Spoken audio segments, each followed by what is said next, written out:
강태욱 씨 거울 좀 봐. 당신 얼굴 이제 공포 영화보다 더 무서워. 내 앞에서 제발 좀 사라져. 태욱의 심장도 그렇게 툭 떨어져 버렸습니다. 여보, 왜 그래? 장난 그만해. 나 너무 무서워. 10년을 머슴처럼 살았건만 돌아온 건 짐승만도 못한 취급뿐이었죠. 이혼 도장 찍어. 내 인생에서 이제 그만 꺼져. 그렇게 미라는 다비와 태욱을 두고 떠났습니다. 자욱한 스팀이 피어오르는 무지개 세탁소. 이 아저씨 이거 완전 노다지네? 껍데기는 멧돼지인데 눈망울은 완전 보석이야. 그곳에서 만난 요망진 여자 민정은 태욱의 엉망이 된 얼굴을 붙잡고 요리조리 뜯어봅니다. 태욱은 민정 앞에 무릎을 꿇고 피 맺힌 목소리로 빌고 또 빌었습니다. 나를 사람이 되게 해주세요. 우리 다비가 아빠를 창피해하지 않게 제발 나를 좀 바꿔주세요. 민정의 입가에 묘한 미소가 번집니다. 좋아, 내가 당신 대한민국에서 제일 멋진 아빠로 만들어줄게. 대신 지옥 훈련 견딜 수 있겠어? 이렇게 만나게 된 두 사람, 어떤 일이 벌어질까요? 안녕하세요. 웃음과 감동이 있는 또 다른 사연입니다. 이야기 시작하기 전에 구독, 좋아요와 함께 따뜻한 인사도 댓글로 남겨주시면 반갑게 인사드리겠습니다. 사람의 손은 그 사람이 걸어온 인생의 지도라고들 합니다. 강태욱의 손은 한때 예술을 빚는 마법사의 손이었습니다. 하얀 셰프복을 입고 주방의 열기 속에서 날카로운 칼날을 휘두를 때 태욱은 세상 누구보다 빛나는 사내였죠. 주방의 황태자라고 불리던 태욱이었으니까요. 하지만 10년이라는 세월은 그 마법사의 손을 거친 공사판의 망치질과 기름때 묻은 오토바이 핸들 속에 가둬버렸습니다. 태욱은 오늘도 새벽 4시에 찬 공기를 가르며 인력시장으로 향합니다. 아내 미란이 갖고 싶어하던 한정판 가방의 할부금을 갚기 위해 그는 주방의 칼 대신 무거운 벽돌을 선택했습니다. 거친 시멘트 가루가 폐부 깊숙이 박히고 뜨거운 햇살 아래서 피부는 거북이 등껍질처럼 딱딱하게 굳어갔습니다. 하지만 태욱은 웃었습니다. 저녁이면 화사하게 웃으며 자신을 맞아줄 미란과 아빠의 목을 끌어안을 딸 다비를 생각하면 뼈마디가 마디마디 끊어지는 통증도 견딜 수 있었기 때문입니다. 하지만 태욱이 흘린 땀방울은 미란의 허영심이라는 밑빠진 독을 채우기엔 역부족이었습니다. 태욱이 공사장에서 흙먼지를 뒤집어 쓰고 있을 때 미란은 화려한 백화점 조명 아래서 태욱이 한 달간 밤잠 설쳐가며 번 돈을 단 1시간 만에 써버리곤 했죠. 태욱의 몸에 비계살이 붙고 얼굴이 번들거리는 기름기로 덮일수록 미란의 눈빛은 차갑게 식어갔습니다. 그녀에게 태욱은 더 이상 자랑스러운 남편이 아니라 돈을 벌어오는 덩치 큰 기계 혹은 집안의 분위기를 망치는 못생긴 짐승에 불과했습니다. 사건이 터진 것은 유난히도 비가 억수같이 쏟아지던 어느 가을밤이었습니다. 태욱은 배달일을 하던 도중 빗길에 오토바이가 미끄러지는 사고를 당했습니다. 다행히 크게 다치지는 않았지만 무릎팍이 다 깨지고 작업복은 진흙탕 범벅이 되었죠. 그런 와중에도 태욱은 가슴팍에 품은 봉지를 꼭 쥐었습니다. 오늘 미란이 먹고 싶다고 노래를 부르던 시장표 통닭이 식을까봐 자신의 상처보다 통닭의 온기를 더 걱정했던 미련한 남자였습니다. 절뚝거리며 현관문을 열었을 때 집안에는 낯선 남자의 향수 냄새와 미란의 날카로운 웃음소리가 감돌고 있었습니다. 거실 소파에는 미란과 왼 젊고 번듯한 남자가 다정하게 앉아 양주잔을 기울이고 있었죠. 태욱은 얼어붙었습니다. 진흙 묻은 자신의 신발과 그 옆에 놓인 남자의 매끄러운 수제화가 극명하게 대비되었습니다. 미란아, 이 사람 누구야? 태욱의 떨리는 목소리에 미란은 놀라기는커녕 오물이라도 본 듯한 표정으로 코를 막았습니다. 아, 진짜 냄새. 당신 그 꼴이 뭐야? 여기가 무슨 공사장인 줄 알아? 미라는 남편의 상처 입은 무릎이나 젖은 몰골 따위는 안중에도 없었습니다. 옆에 앉은 남자에게 창피를 당했다는 사실만이 그녀를 분노하게 만들었죠. 태욱은 가슴에 품고 있던 통닭봉지를 바닥에 힘없이 떨어뜨렸습니다. 강태욱 씨 거울 좀 봐. 당신 얼굴 이제 공포영화보다 더 무서워. 내 앞에서 제발 좀 사라져. 미란의 입에서 튀어나온 말은 빗물보다 더 차갑게 태욱의 심장을 적셨습니다. 차가운 빗속에 던져진 식어빠진 통닭봉지처럼 태욱의 심장도 그렇게 툭 떨어져 버렸습니다. 10년을 머슴처럼 살았건만 돌아온 건 짐승만도 못한 취급뿐이었죠. 태욱은 눈물이 뺨을 타고 흘러내리는지도 모른 채 멍하니 서 있었습니다. 이혼 도장 찍어. 내 인생에서 이제 그만 꺼져줘. 미라는 미리 준비해둔 이혼 서류를 태욱의 얼굴에 던졌습니다. 그 옆에 있던 남자는 비웃는 듯한 미소를 지으며 태욱을 위아래로 훑어보았죠. 태욱은 그 순간 깨달았습니다. 자신이 바친 10년의 세월이 한낱 쓰레기에 불과했다는 사실을요. 그날 밤 미라는 짐을 싸서 집을 나갔습니다. 어린 딸 다비조차 쳐다보지 않은 채 그 남자의 차를 타고 어둠 속으로 사라졌습니다. 텅 빈 집안에는 눅눅한 습기와 태욱의 쉰 숨소리만이 가득했습니다. 태욱은 거울 앞에 섰습니다. 덥수룩한 수염, 스트레스로 인해 부어오른 얼굴, 그리고 희망이라곤 찾아볼 수 없는 퀭한 눈동자. 거울 속에는 자신이 알던 강태욱은 온데간데없고 미란의 말대로 흉측한 멧돼지 한 마리가 서 있었습니다. 아빠, 엄마는? 잠에서 깬 다비가 눈을 비비며 나왔습니다. 태욱은 급히 눈물을 닦으며 다비를 꽉 끌어안았습니다. 이제 태욱에게 남은 것은 이 작고 가냘픈 생명뿐이었습니다. 하지만 다비를 지키기엔 자신의 모습이 너무나도 초라하고 무력해 보였습니다. 다음 날부터 태욱의 지옥 같은 일상이 시작되었습니다. 아내를 잃은 슬픔보다 더 큰 것은 다비를 굶기지 않아야 한다는 절박함이었죠. 태욱은 전보다 더 열심히 일했습니다. 새벽에는 신문 배달, 낮에는 막노동, 밤에는 대리운전까지 뛰며 몸을 혹사시켰습니다. 하지만 몸을 쓰면 쓸수록 몸은 더 붓고 얼굴은 더 망가져갔습니다. 제대로 된 식사 대신 편의점 도시락과 라면으로 끼니를 때우니 건강은 최악으로 치달았죠. 동네 사람들은 그런 태욱을 보며 수군거렸습니다. 쯧쯧, 마누라 도망가더니 사람이 아주 망가졌네. 저 덩치 좀 봐, 멧돼지가 따로 없구먼. 사람들의 시선은 비수가 되어 태욱의 가슴에 꽂혔습니다.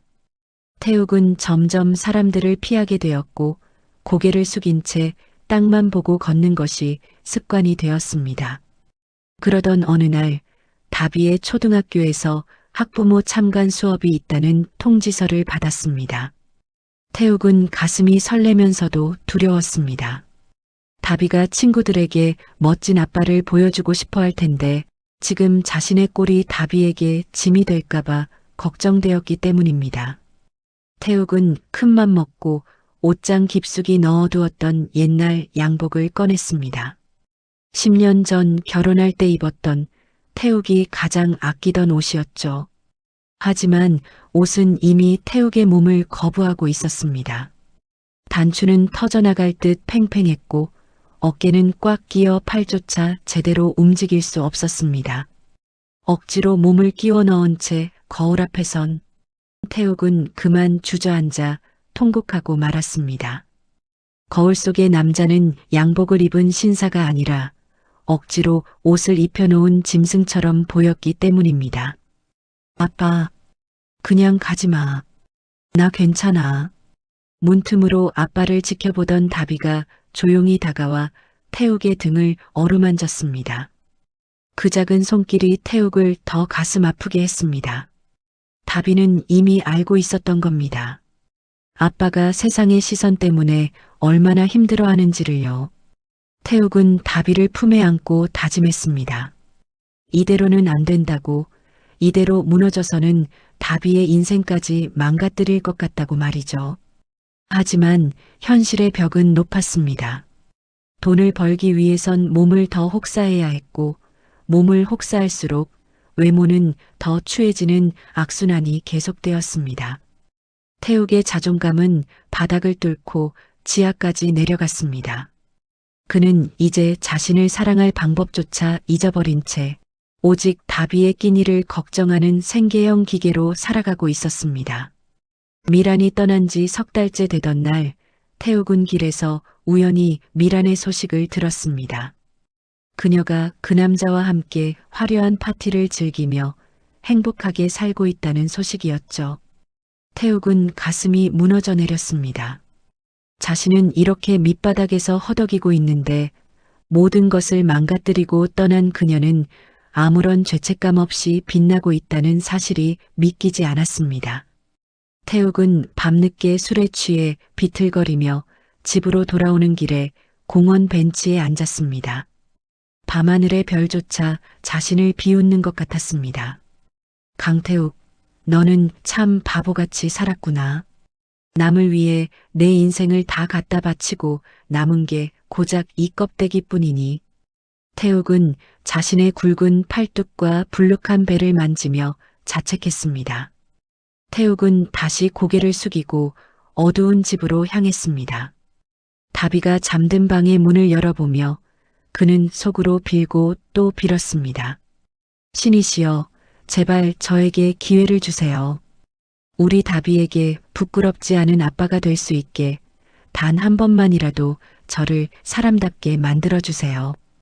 태욱의 절박한 기도는 어두운 방 안에 공허하게 흩어졌습니다.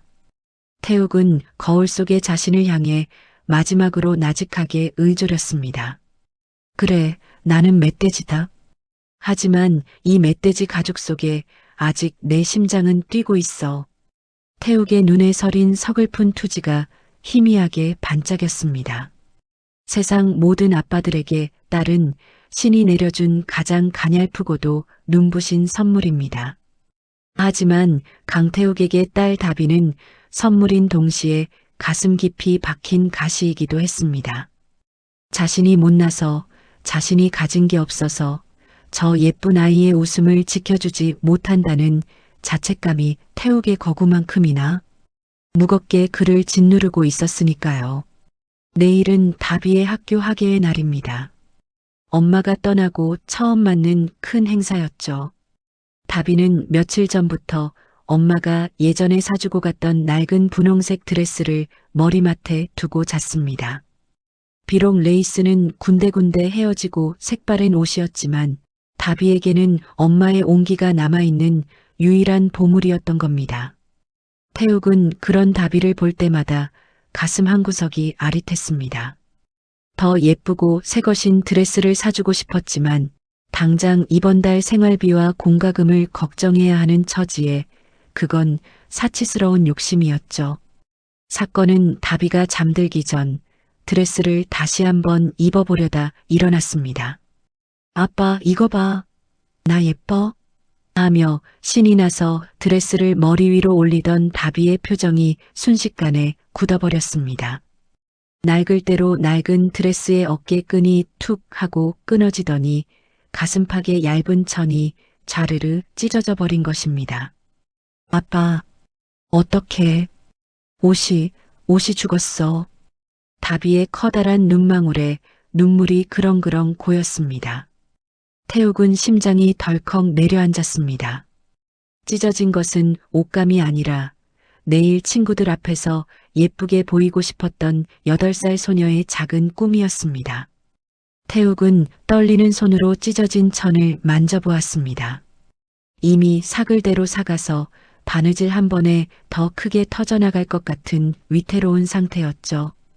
걱정 마, 다비야. 아빠가 이거 꼭 고쳐줄게. 내일 아침이면 새 옷처럼 만들어 놓을게. 태욱은 다비를 겨우 달래 잠재우고는 찢어진 드레스를 소중히 품에 안고 밖으로 뛰쳐나갔습니다. 밤 공기는 차가웠고 길거리의 가로등은 깜빡거리며 태욱의 초라한 그림자를 비웃고 있었습니다. 태욱은 동네에서 가장 크다는 수선집을 찾아갔습니다. 하지만 주인장은 태욱의 덥수룩한 몰골과 낡은 드레스를 번갈아 보더니 콧방귀를 뀌었습니다. 아이고 아저씨, 이건 천이 다 사가서 바늘만 대도 다 찢어져요. 새로 하나 사주던가 해야지. 이걸 무슨 수로 고쳐? 나 바쁘니까 그냥 가요. 냉정한 거절에 태욱은 고개를 숙였습니다. 그 다음 집도 마찬가지였습니다. 사람들은 태욱의 덩치와 땀 냄새 나는 잠바를 보며 문조차 제대로 열어주지 않았습니다. 마치 멧돼지 한 마리가 쓰레기를 들고 와 억지를 부린다는 식의 시선이었죠. 태욱의 눈시울이 붉어졌습니다. 자신을 무시하는 건 견딜 수 있었지만 내일 아침 실망할 다비의 얼굴을 떠올리니 가슴이 찢어지는 것 같았습니다. 제발요, 돈은 얼마든지 드릴게요. 제발 이것 좀 고쳐주세요. 우리 다비가 내일 학교 가야 한단 말입니다. 태욱은 길가에서 만난 수성공에게 매달려 보았지만 돌아오는 건 차가운 냉대뿐이었습니다. 아저씨, 돈이 문제가 아니라 기술적으로 안 된다니까요. 그냥 포기해요. 그 말은 태욱에게 마치 인생을 포기하라는 선고처럼 들렸습니다. 태욱은 절망적인 심정으로 어두운 골목길을 걷고 있었습니다. 발걸음은 무거웠고 눈물은 멈추지 않았습니다. 그러다 문득 골목 끝자락에서 새어나오는 희미한 무지갯빛 조명을 발견했습니다. 낡고 오래된 간판에는 무지개 세탁소라는 이름이 적혀 있었죠. 스팀 다리미에 치익하는 소리가 정적을 깨고 들려왔습니다. 태욱은 홀린 듯 그곳으로 향했습니다. 문을 열고 들어가자마자 자욱한 증기가 태욱의 안경을 뿌옇게 덮었습니다. 안경을 벗어 닦으며 눈을 가늘게 뜬 태욱의 시야에 범상치 않은 실루엣이 들어왔습니다. 화려한 꽃무늬 몸빼 바지를 입고 미싱 앞에 앉아 한 손으로는 바느질을 하고 한 손으로는 커피를 마시는 묘한 분위기의 여자 남인정이었습니다.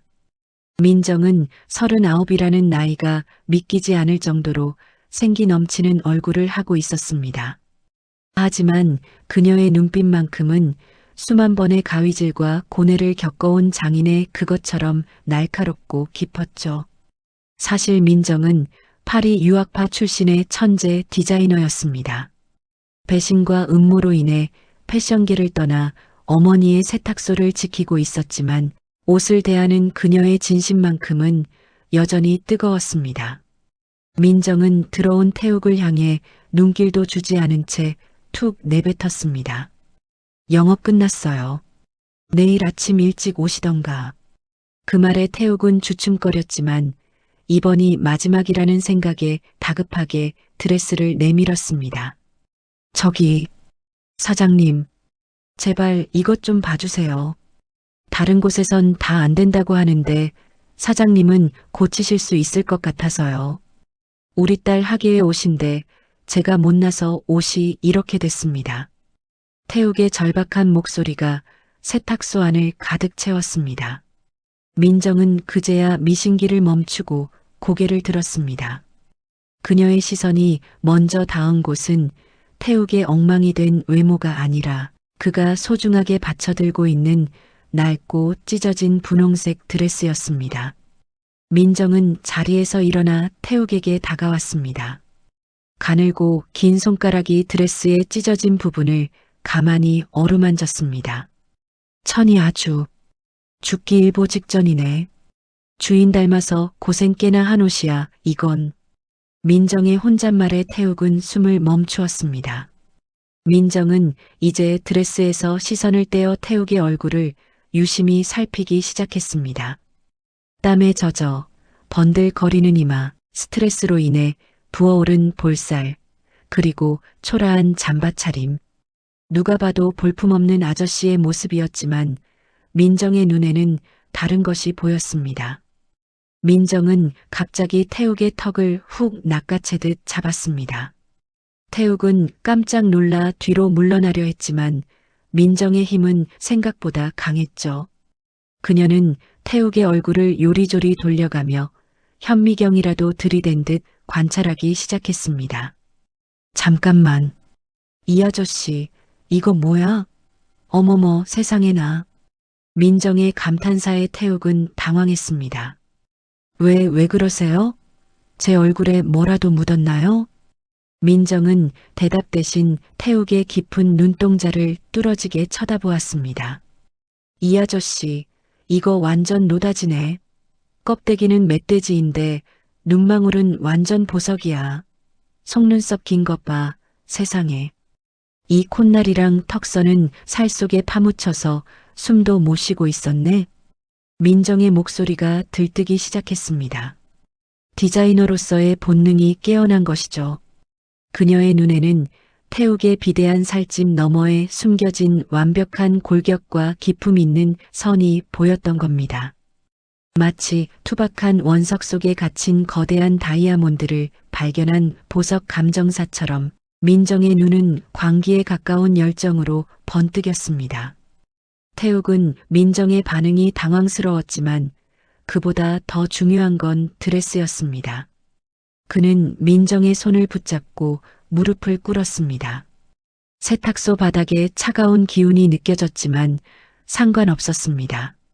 사장님, 제 얼굴이 보석이든 멧돼지든 상관없습니다. 제발, 우리 다비 옷만 좀 살려주세요. 다비가 내일 아침에 울면서 일어날 걸 생각하면 제 가슴이 찢어집니다. 저를 사람이 되게 해주세요. 우리 다비가 아빠를 창피해하지 않게 제발 저를 좀 바꿔주세요. 태욱의 피 맺힌 호소에 민정의 표정이 조금씩 변했습니다. 처음엔 호기심이었지만 이제는 태욱의 진심 어린 부성애에 마음이 움직인 것이죠. 민정은 자신이 왜 패션을 시작했는지 떠올렸습니다. 누군가에게 희망을 주고 가장 아름다운 순간을 선물하기 위해서였다는 것을요.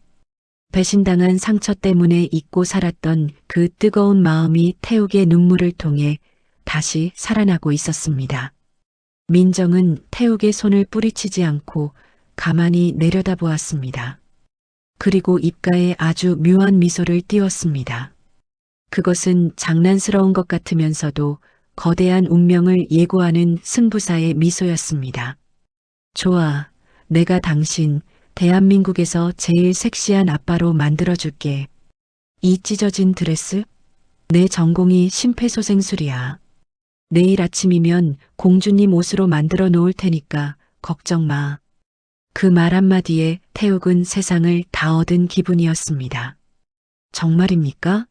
정말 고칠 수 있나요? 민정은 자신있게 고개를 끄덕이며 태욱을 일으켜 세웠습니다. 대신 조건이 있어. 나 성격 진짜 더럽거든. 내가 하라는 대로 지옥 훈련 견딜 수 있겠어? 내일 아침부터 당신 인생은 내 손바닥 아니야. 도망치고 싶어도 못 도망가, 알았어? 태욱은 힘차게 고개를 끄덕였습니다. 전처 미란에게 받았던 모욕에 비하면 민정의 지옥 훈련은 축복일 것이라 믿었습니다. 태욱의 가슴 속에서 10년 동안 꺼져 있던 불꽃이 희미하게 치솟았습니다. 단순히 옷을 고치는 것을 넘어 자신의 무너진 인생을 수선할 수 있을지도 모른다는 한 줄기 희망을 본 것이죠. 민정은 곧바로 가위를 들었습니다. 드레스를 자르는 것이 아니라 옷의 구조를 완전히 재해석하기 시작했습니다. 민정의 손길이 닿을 때마다 낡은 드레스는 마법처럼 새로운 생명력을 얻어갔습니다. 태욱은 그 경이로운 광경을 지켜보며 숨을 죽였습니다. 밤이 깊어갈수록 세탁소 안의 열기는 더해갔습니다. 민정은 드레스를 수선하는 틈틈이 태욱의 체형을 메모하고 앞으로 진행할 프로젝트의 계획을 세웠습니다. 민정은 혼잣말로 중얼거렸습니다. 강태욱 씨, 당신은 내가 만드는 가장 위대한 작품이 될 거야. 기대해봐. 태욱은 세탁소 의자에 앉아 졸음과 싸우며 민정을 지켜보았습니다. 스팀 다리미에서 피어오르는 하얀 증기가 마치 꿈속의 구름처럼 느껴졌습니다. 멧돼지라고 불리며 버림받았던 한 남자가 보석이라 불러주는 여자를 만난 이 기적 같은 밤. 무지개 세탁소의 낡은 간판 아래서 태욱의 인생을 송두리째 바꿔놓을 거대한 폭풍이 조용히 몰아치고 있었습니다. 창밖엔 어느새 새벽 이슬이 내려앉고 있었습니다. 하지만 태욱의 마음속엔 그 어느 때보다 뜨거운 태양이 떠오르고 있었죠. 태욱은 결연한 의지로 민정의 눈을 마주 보았습니다. 그것은 전처 미란에게 보여주지 못했던 한 남자의 마지막 자존심이자 새로운 시작을 알리는 신호탄이었습니다. 사장님, 약속합니다. 저 절대로 포기하지 않겠습니다. 무엇이든 시켜만 주십시오. 태욱의 단호한 맹세와 함께 민정의 웃음소리가 새벽 공기를 깨웠습니다. 아빠, 나 정말 공주님 같아? 민정의 신들린 바느질로 다시 태어난 분홍색 드레스를 입고 다비는 거울 앞에서 나비처럼 살랑거렸습니다. 찢어졌던 자취는 온데간데 없고 민정이 덧대준 레이스는 마치 처음부터 그곳에 있었던 것처럼 우아하게 빛났죠. 태욱은 그 모습을 보며 눈시울이 뜨거워졌습니다. 하지만 정작 학교 강당에 발을 들였을 때 태욱을 맞이한 것은 환영의 박수가 아니라 차가운 조롱의 시선들이었습니다. 화려하게 꾸민 엄마들 사이에서 태욱의 낡은 잠바와 부어오른 얼굴은 튀어나온 모처럼 도드라졌습니다. 다비가 무대 위에서 율동을 하는 동안에도 옆자리에 앉은 학부모들은 태욱을 쳐다보며 소곤거렸죠. 저 사람이 다비 아빠야? 세상에, 애는 저렇게 예쁜데. 아빠는 왜 저래? 꼭 멧돼지가 옷을 입고 앉아있는 것 같네. 그 말들은 화살이 되어 태욱의 가슴에 꽂혔습니다. 공연이 끝나고 다비가 밝게 웃으며 달려왔을 때 다비의 친구 하나가 툭 던진 말이 결정타였습니다. 야, 다비야. 너네 아빠 진짜 뚱뚱하다. 우리 엄마가 그러는데 너네 아빠는 괴물 같대. 다비의 웃음이 순식간에 사라졌습니다. 아이의 작은 어깨가 파르르 떨리는 것을 본 태욱의 심장은 천갈래 만갈래로 찢겨나갔습니다. 태욱은 그 길로 다비를 집에 데려다주고 다시 무지개 세탁소로 달려갔습니다. 그의 눈에는 이글거리는 불꽃이 피어오르고 있었죠. 문을 거칠게 열고 들어선 태욱은 민정 앞에 무릎을 꿇었습니다. 사장님, 나를 바꿔주세요. 나를 정말 사람이 되게 해주세요. 우리 다비가 아빠를 부끄러워하지 않게 제발 저를 좀 고쳐주세요. 태욱의 절규에 민정은 들고 있던 커피잔을 내려놓았습니다. 그리고 세탁소 안쪽 방에서 범상치 않은 포스를 풍기며 한 여인이 걸어 나왔습니다. 바로 민정의 어머니이자 이 구역의 전설, 욕쟁이 할머니 박금자 여사였죠. 금자 여사는 태욱의 육중한 몸을 위아래로 훑어보더니 혀를 쯧쯧 찼습니다. 야, 이 멧돼지놈아.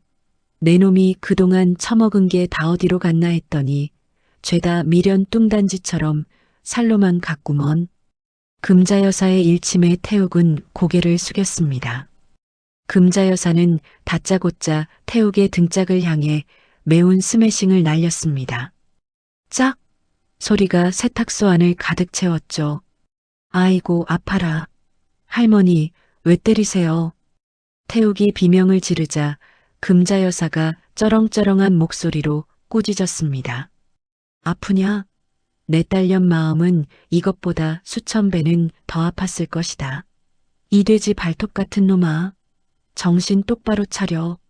우리 딸이 너를 사람으로 만들어주겠다고 했으니 오늘부터 내 놈은 사람 아니고 짐승이다. 알겠냐? 민정은 어머니의 기세에 못 이기는 척 태욱에게 두꺼운 공책 한 권을 내밀었습니다. 그 안에는 강태욱 황골 탈퇴 프로젝트라는 제목과 함께 빼곡한 일정이 적혀 있었죠. 아저씨, 오늘부터 새벽 5시에 세탁소 앞으로 나오세요. 10분이라도 늦으면 이 프로젝트는 바로 끝입니다. 그리고 식사는 우리 엄마가 직접 관리할 거예요. 도망치고 싶어도 못 도망갑니다. 다음 날 새벽 5시, 어둠이 가시지 않은 골목길에 태욱이 나타났습니다. 민정은 세련된 트레이닝복 차림으로 타이머를 들고 서 있었죠. 자, 일단 동네 10바퀴부터 시작합니다. 뛰지 말고 경보로 가세요. 멧돼지가 뛰면 무릎 나갑니다. 민정의 독설 섞인 지시에 태욱은 거친 숨을 내몰아쉬며 걷기 시작했습니다. 10년 동안 제대로 운동해 본 적 없는 몸은 한 바퀴도 채 돌기 전에 비명을 질렀습니다. 허벅지는 터질 것 같고 심장은 입 밖으로 튀어나올 것만 같았죠. 하지만 민정은 가차 없었습니다. 더 빨리. 뒤에서 전처가 쫓아온다고 생각하세요. 그 여자가 아저씨 보고 비웃던 거 잊었어요? 미란의 이름이 나오자 태욱의 눈에 도끼가 서렸습니다. 당신 얼굴, 이제 공포영화보다 더 무서워. 라고 말하던 그녀의 목소리가 귓가에 쟁쟁했습니다. 태욱은 이를 악물고 발걸음을 옮겼습니다. 온몸은 땀으로 범벅이 되었고 티셔츠는 금세 흠뻑 젖어버렸죠. 운동이 끝나고 세탁소로 돌아오자 금자 여사가 기다리고 있었습니다. 식탁 위에는 조그만 종지 그릇에 담긴 두부 한 모와 오이 3조각이 전부였죠. 할머니, 이게 전부예요? 저 배고파서 쓰러질 것 같아요. 태욱이 울상을 짓자 금자 여사가 다시 한번 등짝을 후려쳤습니다. 이놈아, 내 놈 뱃속에 들어있는 게 답이 학비고 답이 미래야. 그 살덩어리들 다 깎아내기 전까지는 고기 냄새도 맡을 생각 마라. 알겠냐? 태욱은 눈물을 머금고 오이를 씹었습니다. 평소라면 거들떠도 안 봤을 오이가 왜 이리 달콤한지 태욱은 자신이 정말 짐승이 되어가는 기분이었습니다. 훈련은 갈수록 혹독해졌습니다. 민정은 태욱의 자세를 교정해준다며 그의 굽은 등과 어깨를 가차없이 눌러댔습니다. 아저씨, 어깨 펴세요. 기품은 어깨에서 나오는 겁니다. 당신은 이제 단순한 배달원이 아니라 내가 만드는 최고의 작품이 될 사람이라고요. 민정의 손길이 태욱의 몸에 닿을 때마다 태욱은 묘한 긴장감을 느꼈습니다. 거칠게만 느껴졌던 민정의 손길 속에서 자신을 진심으로 걱정하고 응원하는 따뜻한 온기가 전해졌기 때문입니다. 민정은 태욱의 땀을 닦아주며 나직하게 속삭였습니다. 강태욱 씨, 당신 눈동자 속에 있는 그 보석, 내가 반드시 세상 밖으로 꺼내줄게요. 그러니까 조금만 더 참아요. 그 말 한마디에 태욱의 지친 몸에 다시 에너지가 샘솟았습니다. 민정은 태욱의 변신을 위해 자신의 디자인 감각을 총동원했습니다. 재활용 수거함에서 주워온 낡은 양복들을 태욱의 미래 체형에 맞춰 가위질하며 중년 남성의 가장 아름다운 핏을 연구했죠. 아저씨는 목이 굵으니까 셔츠 깃은 이렇게 높여야 해요. 그래야 얼굴이 작아 보이거든요. 민정의 열정적인 모습에 태욱은 감동했습니다. 누군가 자신을 위해 이토록 고민해준 적이 있었던가요? 전처 미라는 항상 자신의 요구사항만 늘어났을 뿐 태욱이라는 사람 자체에는 관심이 없었습니다. 하지만 민정은 태욱의 숨은 장점을 찾아내고 그것을 극대화하기 위해 밤잠을 설쳤습니다. 물론 고비도 있었습니다. 운동 3일째 되는 날 태욱은 온몸에 알이 베어 침대에서 일어나지도 못했습니다. 아빠, 어디 아파? 걱정하는 다비의 목소리에 태욱은 겨우 몸을 일으켰습니다. 아니야, 아빠가 이제 멋진 아빠가 되려고 운동하는 거야. 다비야, 조금만 기다려줘. 태욱은 절뚝거리는 다리를 이끌고 다시 세탁소로 향했습니다. 금자 여사는 그런 태욱을 보며 속으로 감탄했습니다. 저놈 물건이네. 맷집 하나는 끝내줘.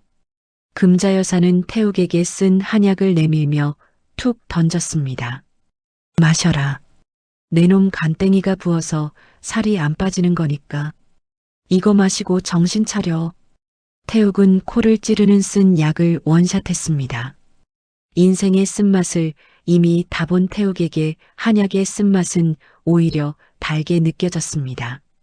민정은 태욱에게 걷는 법부터 다시 가르쳤습니다. 아저씨, 팔을 너무 흔들지 마세요.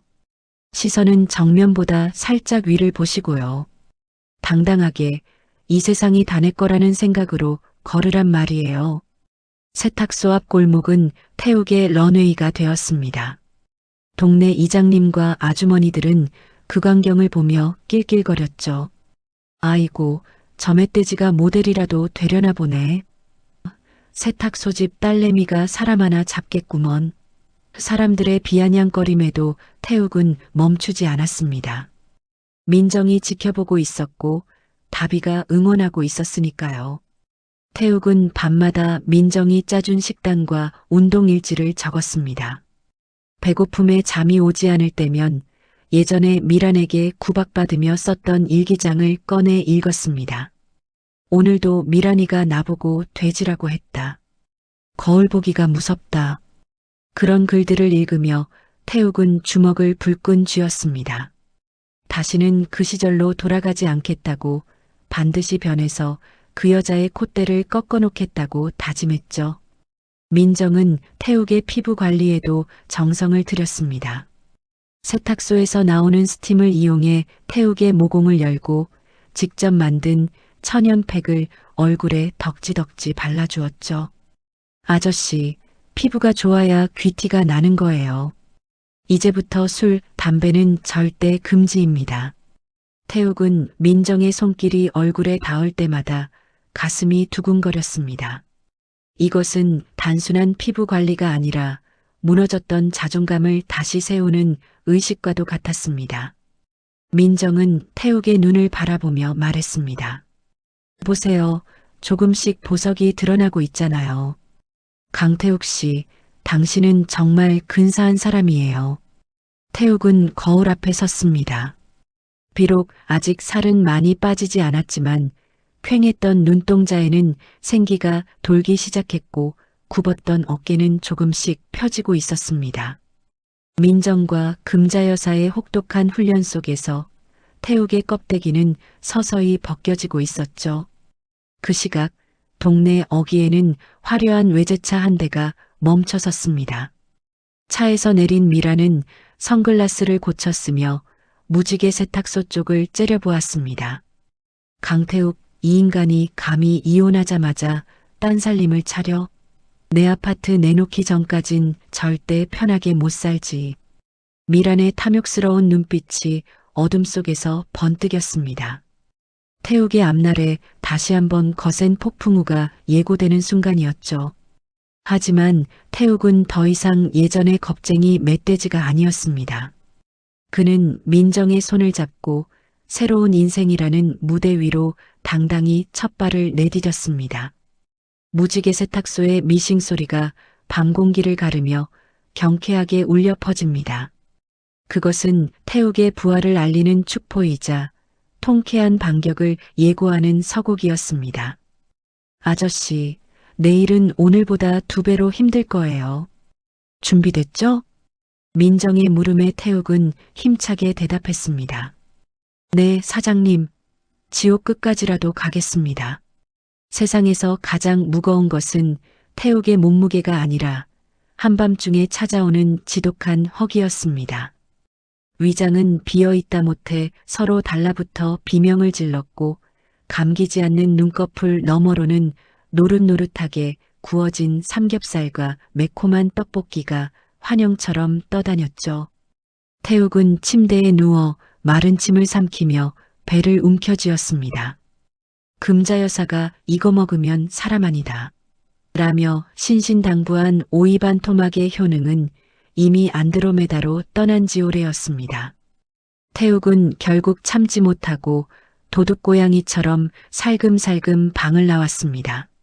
잠든 다비가 깰까봐 숨조차 크게 쉬지 못하고 현관문을 나선 태욱이 향한 곳은 불이 꺼지지 않은 골목 끝 무지개 세탁소였습니다.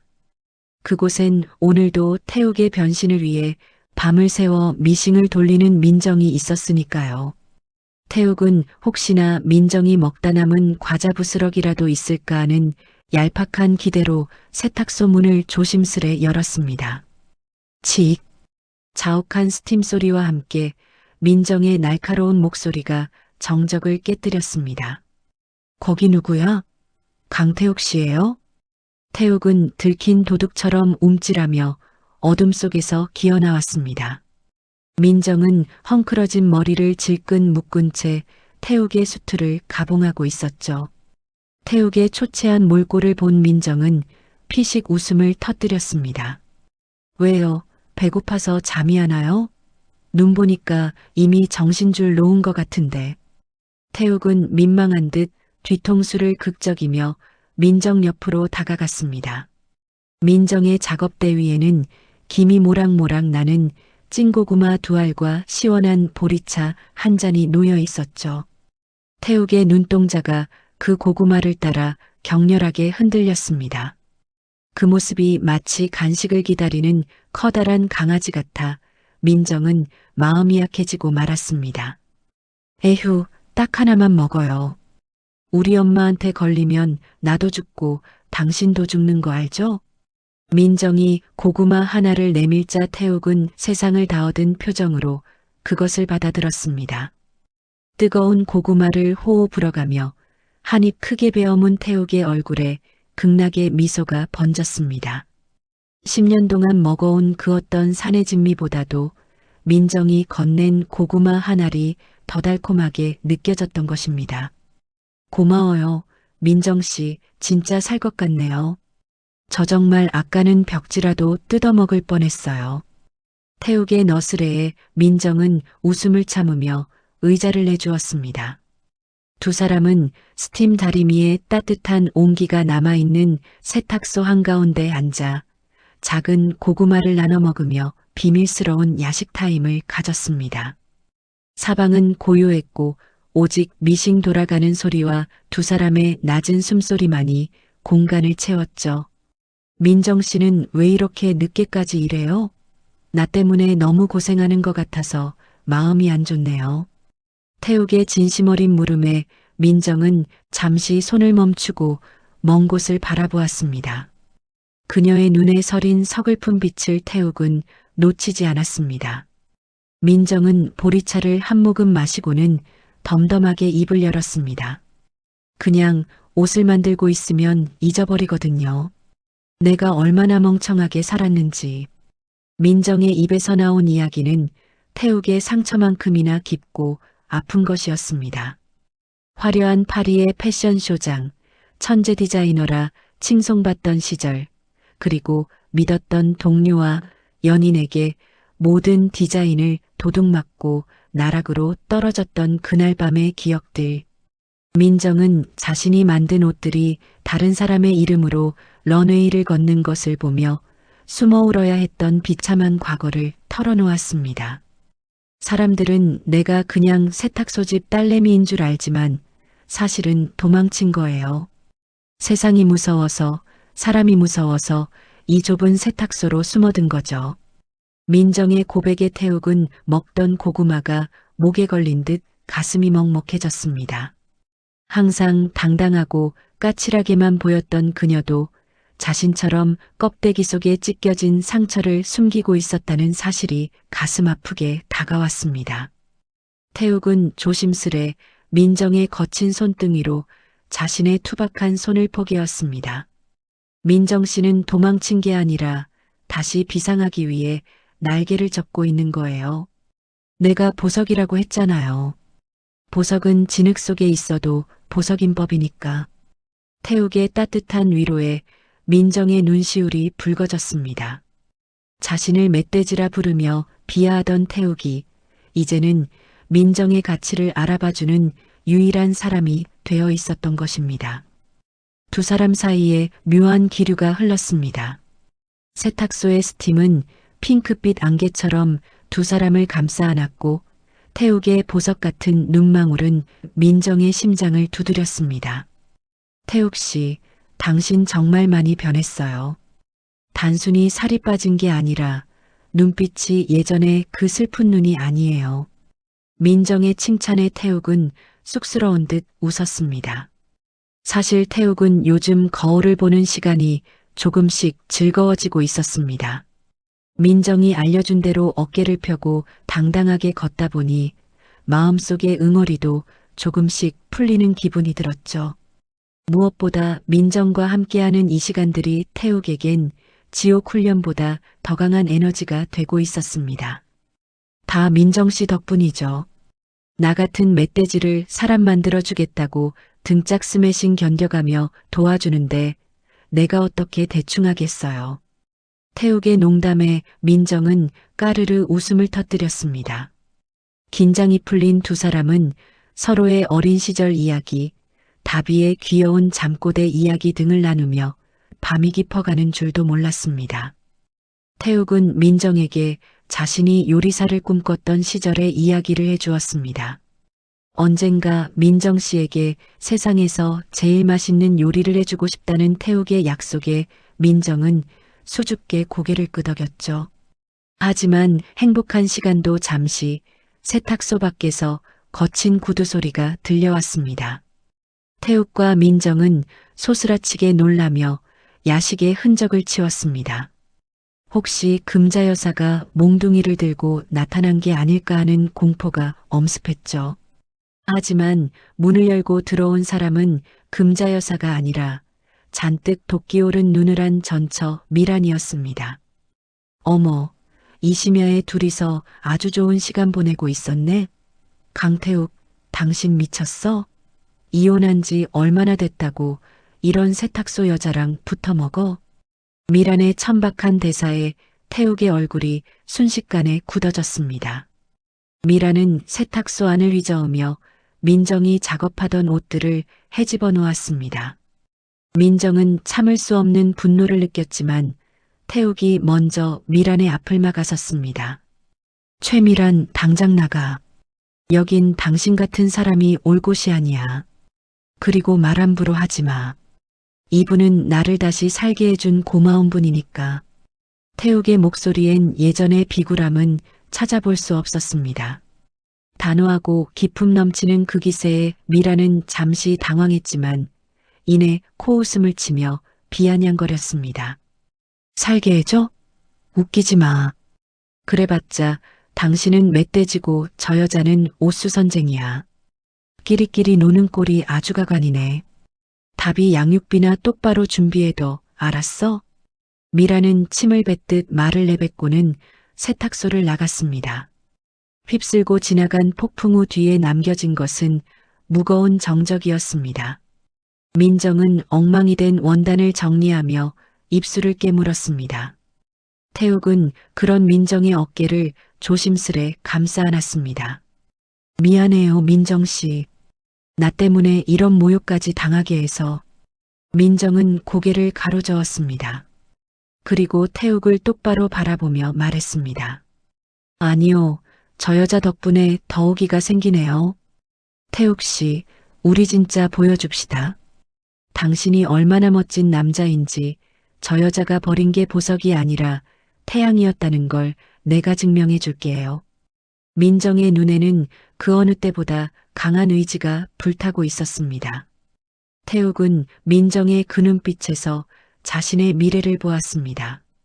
절망의 끝에서 만난 이 여자가 자신을 위해 화살을 대신 맞아주고 있다는 사실에 태욱은 목이 메었습니다.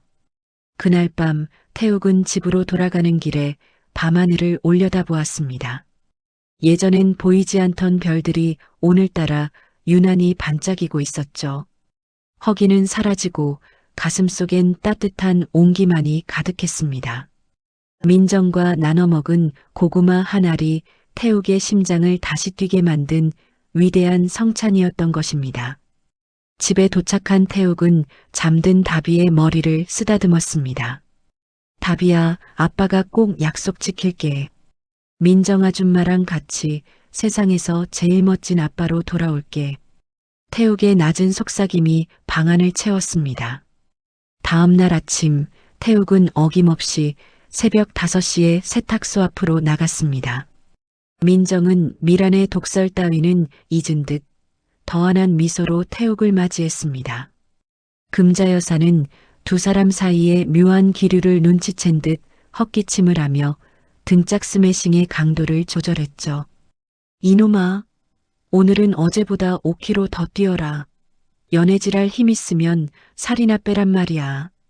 금자 여사의 호통에 태욱과 민정은 서로를 바라보며 동시에 웃음을 터뜨렸습니다. 태욱의 런닝화 소리가 골목 안에 경쾌하게 울려 퍼집니다. 그것은 미란의 방해에도 굴하지 않는 태욱의 성장 보고서였고 민정과 태욱이 함께 써내려갈 로맨틱한 기적의 전주곡이었습니다. 태욱 씨, 뛰어요. 저 멀리 당신의 새로운 인생이 기다리고 있으니까. 민정의 응원을 등 뒤로 받으며 태욱은 힘차게 달렸습니다. 이제 태욱은 혼자가 아니었습니다. 보석을 알아봐준 감정사와 그 보석을 닦아주는 조력자, 그리고 사랑이라는 이름의 날개가 그와 함께하고 있었으니까요. 무지개 세탁소의 아침은 그 어느 때보다 눈부신 빛으로 가득 차오르고 있었습니다. 하늘 아래 영원한 비밀은 없고 욕심으로 쌓은 성은 모래성보다 쉽게 무너지는 법입니다. 화려한 외제차를 타고 태욱을 쓰레기처럼 버리고 떠났던 미란의 인생이 그랬죠. 젊고 번듯한 내연남은 미란의 사랑이 아니라 그녀의 손에 들린 태욱의 피땀 어린 돈을 사랑했을 뿐이었습니다. 사기꾼 연하남에게 전 재산을 털리고 길바닥에 나앉게 된 미란의 가슴 속엔 참회 대신 지독한 도끼만이 남았습니다. 미란은 거울 속에 초라해진 자신의 모습을 보며 입술을 깨물었습니다. 명품 가방은 이미 전당포로 넘어갔고 신고 있는 수제화는 굽이 다 닳아 덜컹거렸죠. 그녀가 다시 일어설 수 있는 유일한 방법은 딱 하나뿐이었습니다. 바로 태욱의 명의로 된 작은 아파트 한 채를 가로채는 것이었죠. 미라는 뻔뻔하게도 다시 태욱의 동네를 기웃거리기 시작했습니다. 그런데 그녀의 눈에 들어온 것은 예전에 비굴했던 멧돼지 강태욱이 아니었습니다. 아니, 저 인간이 미쳤나? 왜 이렇게 살이 빠졌어? 멀리서 태욱을 지켜보던 미라는 경악했습니다. 아직 완벽한 변신 전이었지만 민정의 지옥 훈련 덕분에 태욱의 덩치는 절반 가까이 줄어 있었고 구부정했던 등은 꼿꼿하게 펴져 있었죠. 무엇보다 태욱이 매일 드나드는 무지개 세탁소의 젊은 여자 민정의 존재가 미란의 신경을 긁어놓았습니다. 미란은 질투와 탐욕이 뒤섞인 눈으로 세탁소 문을 박차고 들어갔습니다. 칙! 뜨거운 스팀이 뿜어져 나오는 세탁소 안은 평화로웠습니다.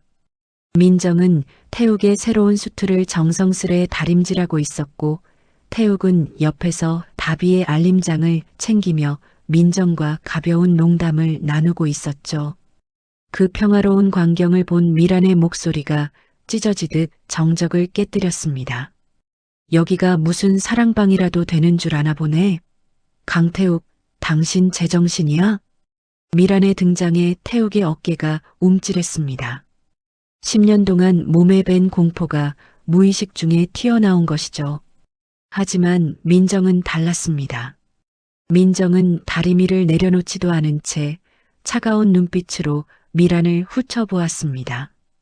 민정의 눈엔 미란이 걸치고 있는 낡은 코트와 짝퉁 가방이 단번에 보였죠.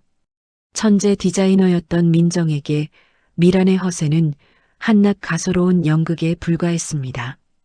손님 영업시간에 이렇게 소리 지르시면 곤란합니다. 맡기실 옷이라도 있으신가요?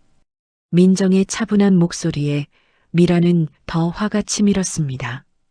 그녀는 민정의 작업대 위로 달려들어 다듬어 놓은 원단을 바닥으로 내팽개쳤습니다. 손님? 내가 누군지 알아? 나 강태욱 마누라야. 어디서 세탁소 쥐새끼 같은 여자가 남의 남편을 꼬드겨서 이 난리를 쳐? 미란의 천박한 대사에 태욱이 앞을 막아섰습니다. 태욱의 눈엔 예전의 두려움 대신 민정을 지켜야 한다는 강한 의지가 서려 있었습니다. 최미란, 당장 멈춰. 마누라? 당신이 내 마누라라고 말할 자격이 있어? 이혼 서류 던지고 떠날 땐 언제고 이제 와서 무슨 행패야.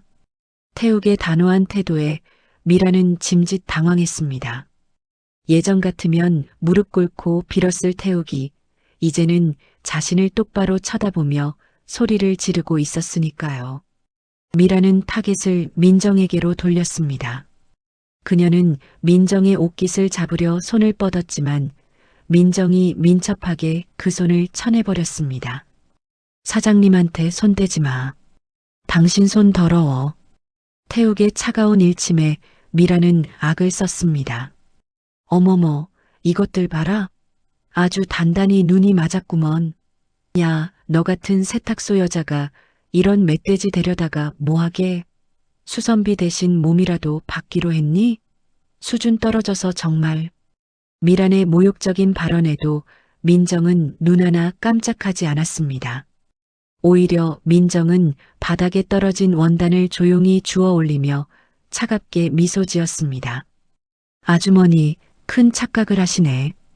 저는 보석을 세공하는 중이지 멧돼지를 키우는 게 아니거든요. 그리고 그쪽 가방, 바느질이 엉망인 게 딱 봐도 가짜네요. 그런 껍데기 신경 쓸 시간에 본인 인성이나 좀 수선하시죠?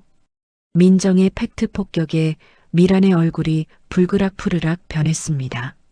미란은 세탁소에 비치된 분무기를 집어들어 민정의 얼굴에 뿌리려 했지만 태욱이 미란의 손목을 낚아채 저지했습니다. 태욱의 소나기 힘은 공사장에서 다져진 것이었죠. 미란은 비명을 지르며 태욱의 손을 뿌리치려 했지만 역부족이었습니다. 최미란, 한 번만 더 민정씨 괴롭히면 나 정말 가만 안 있어. 당신이 버린 아파트? 꿈도 꾸지 마. 그건 다비의 미래니까. 당장 여기서 나가. 태욱은 미란을 세탁소 밖으로 밀어냈습니다. 골목길로 쫓겨난 미란은 동네 사람들이 구경하는 것도 아랑곳하지 않고 소리를 질렀습니다. 강태욱, 너 두고 봐. 내가 그 아파트 다시 뺏어올 거니까. 저 세탁소 여자랑 너 내가 가만히 안 둘 줄 알아. 미란이 사라진 뒤 세탁소 안은 무거운 정적이 감돌았습니다. 태욱은 민정의 안색을 살피며 어쩔 줄 몰라 했습니다.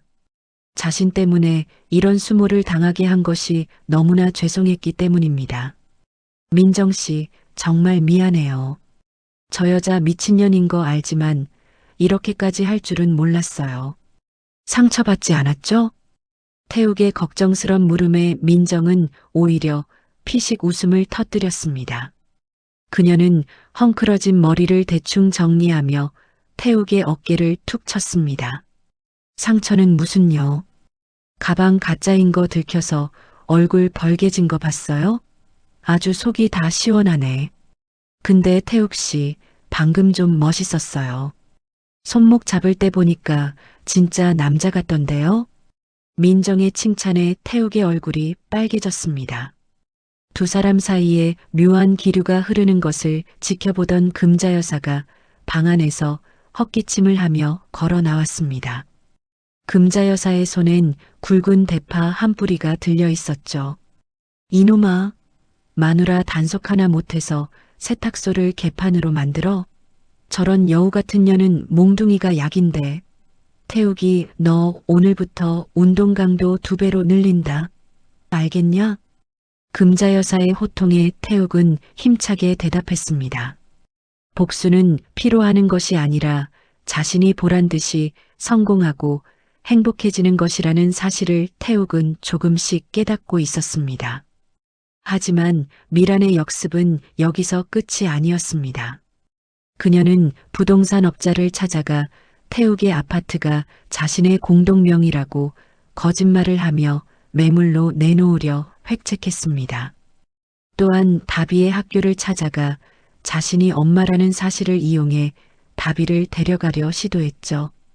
태욱에게 양육비를 뜯어내고 아파트를 포기하게 만들려는 비열한 음모였습니다. 퇴근길 태욱은 학교 앞에서 서성이는 미란을 발견하고 가슴이 철렁 내려앉았습니다. 다비가 미란을 보고 겁에 질려 떨고 있는 모습을 본 순간 태욱의 가슴 속에 잠자고 있던 야수가 깨어났습니다. 태욱은 미란의 앞을 가로막으며 다비를 자신의 뒤로 숨겼습니다. 최미란, 다비한테 손대지 마. 당신은 엄마 자격 없어. 법대로 하고 싶으면 얼마든지 해봐. 나 이제 예전의 강태욱 아니야. 태욱의 눈빛은 예리한 칼날처럼 빛나고 있었습니다. 미라는 태욱의 변한 기세에 눌려 뒷걸음질 쳤습니다. 예전엔 소리만 질러도 깨갱거리던 남자가 이제는 거대한 산처럼 앞을 가로막고 서 있었으니까요. 태욱은 다비를 안고 집으로 돌아오며 다짐했습니다. 다시는 사랑이라는 미명하에 자신을 학대하게 두지 않겠다고, 그리고 자신을 믿어주는 민정과 금자여사 그리고 딸 다비를 위해 반드시 이 전쟁에서 승리하겠다고 말이죠. 그날 밤 세탁소 불은 꺼지지 않았습니다. 민정은 태욱의 클라이맥스를 장식할 전투복인 네이비 블루 수트를 재봉하며 생각에 잠겼습니다. 미란이 무시했던 그 세탁소 여자의 손끝에서 세상을 놀라게 할 황태자가 태어나고 있었습니다. 최미란 씨, 기대해요. 당신이 버린 게 쓰레기였는지 금덩어리였는지 내가 아주 처절하게 확인시켜 줄 테니까. 민정의 혼잣말이 스팀 소리와 섞여 허공에 흩어졌습니다. 태욱은 거울 속의 자신과 마주했습니다. 살이 빠지면서 드러난 날카로운 턱선과 굳건한 눈매.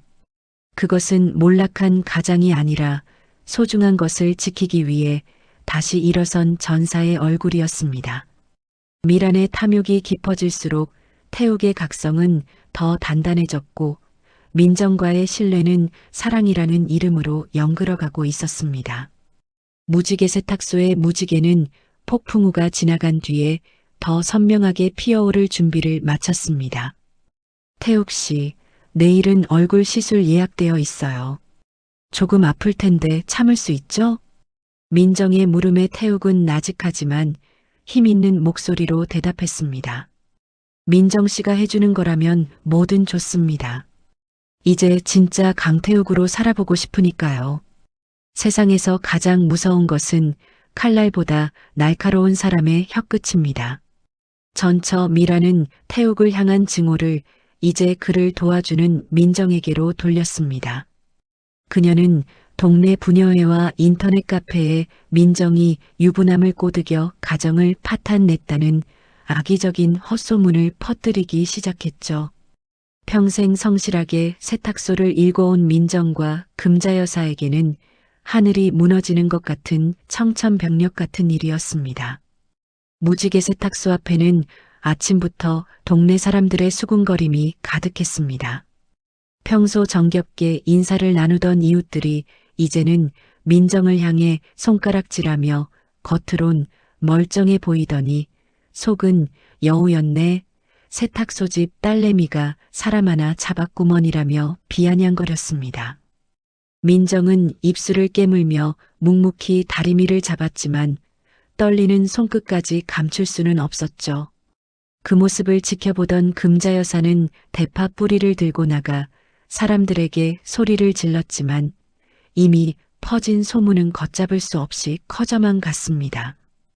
태욱은 세탁소 안쪽에서 이 모든 상황을 지켜보며 가슴이 찢어지는 고통을 느꼈습니다. 자신 때문에 오직 자신을 사람 만들어주겠다는 선한 마음 하나로 시작한 민정이 이런 수모를 당해야 한다는 사실이 견딜 수 없었으니까요. 태욱은 민정에게 다가가려 했지만 민정은 오히려 태욱을 안쪽으로 밀어넣으며 나직하게 말했습니다. 태욱 씨, 나오지 마요.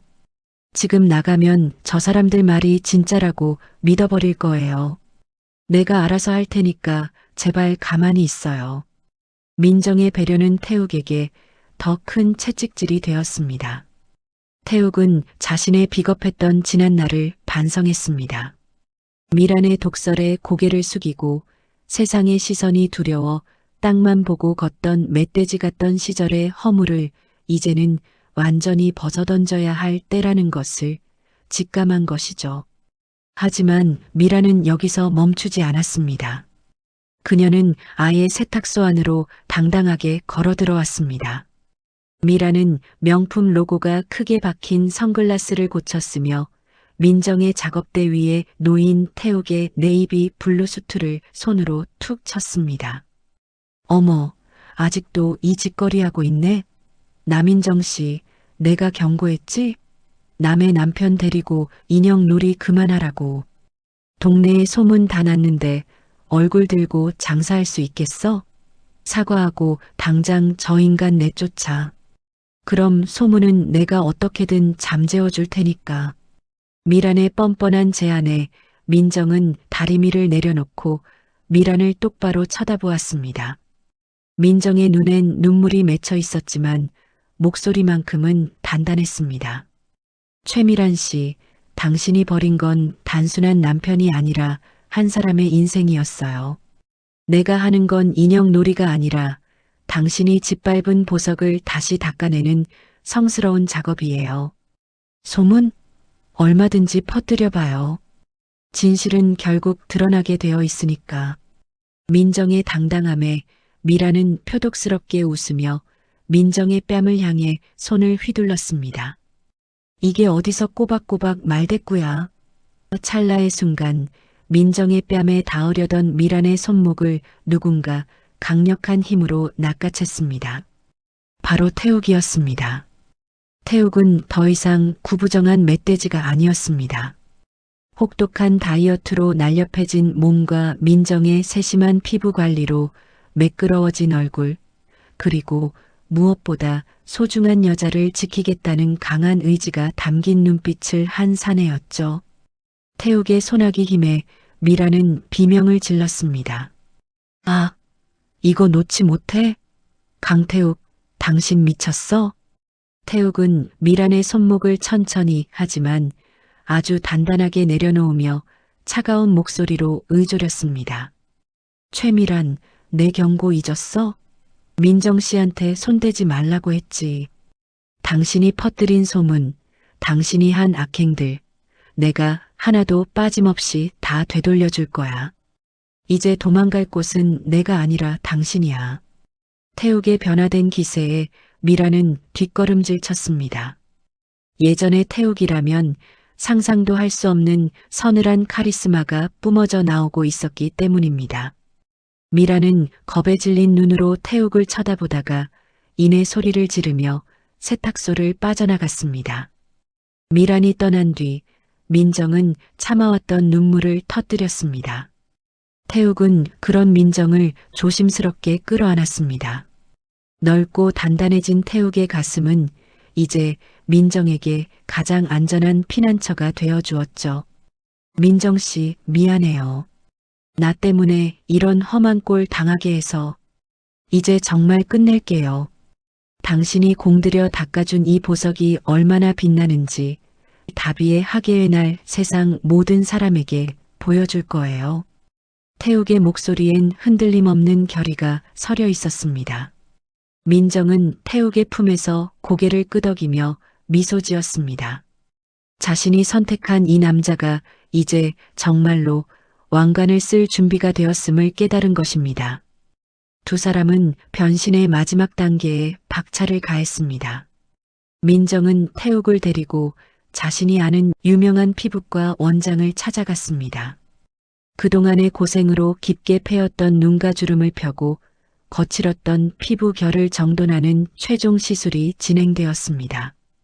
주삿바늘이 살을 찌르는 통증이 있었지만 태욱은 눈 하나 깜짝하지 않았습니다. 민정이 당했던 수모에 비하면 이 정도 아픔은 아무것도 아니라고 생각했으니까요. 시술을 마친 태욱의 얼굴은 놀라울 정도로 정돈되었습니다. 붓기가 가라앉고 드러난 그의 이목구비는 민정의 예상대로 귀족적인 품격이 넘쳐 흘렀죠. 민정은 태욱을 위해 준비한 최후의 무기, 네이비 블루 수트를 꺼내왔습니다. 이탈리아산 고급 원단에 민정의 혼이 담긴 바느질이 더해진 그 수트는 오직 태욱만을 위해 존재하는 마법의 갑옷이었습니다. 자, 태욱 씨, 이제 입어봐요. 당신의 진짜 모습을 세상에 알릴 시간이에요. 태욱이 수트를 입고 거울 앞에 섰을 때 세탁소 안은 정적이 흘렀습니다. 금자 여사는 입을 쩍 벌린 채 손에 들고 있던 다리미를 놓칠 뻔했죠. 거울 속에는 6개월 전에 멧돼지 강태욱은 온데간데였고 중년의 중후함과 청년의 날렵함이 공존하는 완벽한 신사가 서 있었습니다. 태욱아, 너 정말 내 사위 해도 되겠다. 이놈 정말 멋지네. 금자 여사의 극찬에 태욱은 쑥스러운 듯 웃었지만 민정은 만족스러운 표정으로 태욱의 넥타이를 매만져 주었습니다. 민정의 손길이 태욱의 턱선에 닿을 때마다 두 사람의 심장 소리가 세탁소 안을 가득 채우는 것 같았습니다. 강태욱 씨, 당신은 이제 누구에게도 무시당할 사람이 아니에요. 내일 당신이 버려졌던 그 장소에서 가장 화려하게 부활하는 거예요. 알았죠? 태욱은 민정의 손을 꼭 잡으며 고개를 끄덕였습니다. 민정은 태욱에게 걷는 법과 미소 짓는 법, 그리고 상대를 제압하는 눈빛 처리까지 마지막으로 점검해 주었습니다. 태욱은 민정의 가르침을 스펀지처럼 흡수하며 완벽한 강태욱 2.0으로 거듭났습니다. 한편 미라는 내일 다비의 학예의 날만을 벼르고 있었습니다. 그녀는 태욱이 나타나면 사람들 앞에서 망신을 주고 다비를 강제로 데려오기 위해 건달 같은 남자들까지 포함했죠. 미라는 거울을 보며 승리감에 도취한 미소를 지었습니다. 강태욱, 내일이 내 인생 마지막 날인 줄 알아. 세탁소 여자랑 같이 길바닥에 나앉게 해줄 테니까. 하지만 미라는 꿈에도 모르고 있었습니다. 내일 그녀 앞에 나타날 남자가 자신이 역겹다고 버렸던 그 멧돼지 강태욱이라는 사실을요. 그리고 그 남자의 등 뒤에는 파리 유학파 출신의 천재 디자이너 남인정이 버티고 서 있다는 사실을 말이죠. 밤이 깊어가는 무지개 세탁소. 태욱은 잠든 다비의 얼굴을 보며 마지막으로 다짐했습니다. 다비야, 내일 아침엔 정말 멋진 아빠가 내 손을 잡고 학교에 갈 거야. 더 이상 아빠 때문에 울지 않게 해줄게. 태욱의 낮은 속삭임이 방 안을 따뜻하게 감싸 안았습니다. 민정은 세탁소 한 구석에서 태욱의 구두를 광나게 닦으며 생각했습니다. 옷은 사람을 바꾸는 것이 아니라 그 사람이 가진 본연의 가치를 드러내주는 도구일 뿐이라고요. 그녀는 태욱을 통해 자신 또한 다시 세상으로 나갈 용기를 얻었습니다. 두 사람은 서로에게 구원이었고 서로를 다시 태어나게 해준 창조주였던 셈입니다. 태욱은 창밖의 달빛을 보며 나직하게 응조렸습니다. 최미란, 내일 만나자. 당신이 버린 게 무엇이었는지 내가 아주 처절하게 확인시켜 줄게. 태욱의 눈빛은 밤하늘의 별보다 더 차갑고 예리하게 빛나고 있었습니다. 그것은 사냥을 앞둔 사자의 눈빛이었고 통쾌한 복수와 새로운 시작을 알리는 전야의 침묵이었습니다. 무지개 세탁소의 무지개는 이제 내일의 태양 아래서 그 화려한 7빛깔을 온 세상에 내뿜을 준비를 마쳤습니다. 태욱 씨, 자요? 내일은 우리 인생에서 가장 중요한 날이에요. 푹 자야 얼굴 안 부어요. 민정의 장난 섞인 문자에 태욱은 미소 지으며 답장을 보냈습니다. 민정 씨 덕분에 이제 안 무서워요. 내일 봐요. 나의 디자이너님.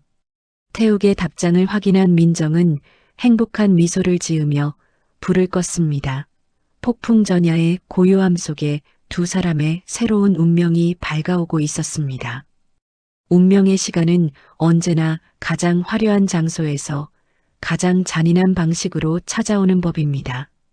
다비의 초등학교 강당은 오늘따라 유난히 소란스러웠죠. 색색의 풍선과 아이들의 웃음소리가 가득했지만 그 속에서 독을 품은 뱀처럼 웅크리고 있는 여자가 있었습니다. 바로 전처 최미란 씨였죠. 미라는 빌려온 명품 가방을 무릎에 올린 채 돈 많은 학부모가 없는지 사냥감을 찾는 하이에나처럼 눈을 번뜩이고 있었습니다. 어머, 저기 김 회장네 아들 아니야? 오늘 아주 제대로 걸렸네. 미라는 거울을 보며 입술에 빨간 립스틱을 덧칠했습니다. 그녀는 오늘 이곳에서 새로운 물줄을 잡아 자신의 무너진 인생을 다시 세우려 획책하고 있었죠. 태욱과 다비는 그녀에게 그저 자신의 건재함을 과시하기 위한 소품일 뿐이었습니다. 미라는 옆자리에 앉은 학부모들에게 들으라는 듯 큰 소리로 떠들었습니다. 우리 애 아빠요? 아이고 말도 마세요.